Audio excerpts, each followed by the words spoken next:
আরব আমিরাতের আবু ধাবিতে ৩ ফ্র্যাঞ্চাইজির লড়াই। দেশের ক্রিকেট ইতিহাসে রেকর্ড মূল্যে ফিজের জায়গা হয়েছিল কলকাতায়। আনন্দের জোয়ার পুরো বাংলাদেশে, কিন্তু ১ মাসের ব্যবধানে সেই আনন্দ রূপ নেয় ক্ষোভে। সঙ্গে এখন অনিশ্চয়তায় টাইগারদের টি-20 বিশ্বকাপ।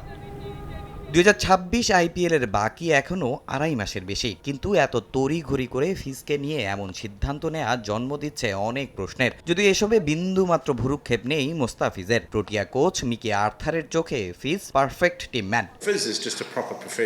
দেখুন, ফিজের সঙ্গে যা হয়েছে এটা খুবই হতাশাজনক। কেকেআরের সঙ্গে তার ভালো একটি চুক্তি হয়েছিল, তবে ফিজ একজন প্রপার প্রফেশনাল ক্রিকেটার, দারুণ একজন মানুষ। সে কেমন বলার সেটা আমরা সবাই ভালো করেই জানি। বিশ্বের অন্যতম সেরা বলারদের একজন। সে ভালো টিমম্যান এবং খুবই বিনয়ী। এসব নিয়ে সে একদমই ভাবছে না, শুধু তার কাজটাই করে যাচ্ছে।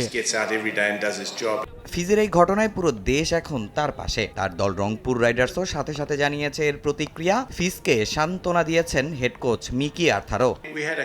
আসলে সে এমন একজন মানুষ, তাকে এসব নিয়ে বোঝানোর মতো কিছুই নেই। তবে আমরা সেদিনই চট করে একটা ছোট আলোচনা করেছিলাম। আমাদের মধ্যে কিছুটা ভাষাগত প্রতিবন্ধকতা আছে, কিন্তু সে আমার কথা বুঝেছে এবং সে যা বলেছে সেটাও আমি বুঝেছি। শেষে আমি তাকে বলেছি, তুমি শুধু সামনে এগিয়ে যাও।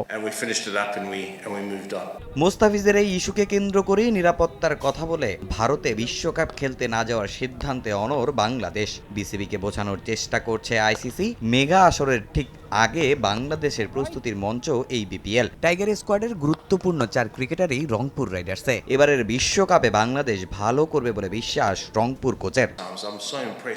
এখানে বেশ কিছু ট্যালেন্ট ক্রিকেটার দেখে আমি সত্যি মুগ্ধ হয়েছি। লিটন ক্যাপ্টেন, তার সম্পর্কে আমি বেশ ভালোই জানি। সে আমাকে প্রতিজ্ঞা করেছে বিপিএল এর পরের 2 ম্যাচ সে জেতাবেই আমাদের। হৃদয়ও চমৎকার ক্রিকেটার, সে মডার্ন ব্যাটসম্যান, বিভিন্ন শট খেলতে পারে এবং ফিজ তো দারুণই। আমি মনে করি বিশ্বকাপে বাংলাদেশ ভালো কিছু করবে। পরিস্থিতি ঠিক থাকলে আগামী 28 জানুয়ারি বিশ্বকাপ মিশনে ভারত যেত বাংলাদেশ। সেখানে খেলার কথা ছিল 2টি প্রস্তুতি ম্যাচ। তবে বিসিবি এখন চেয়ে আছে আইসিসির নিরপেক্ষ সিদ্ধান্তের ওপর। তামিম হোসেন, সময় সংবাদ।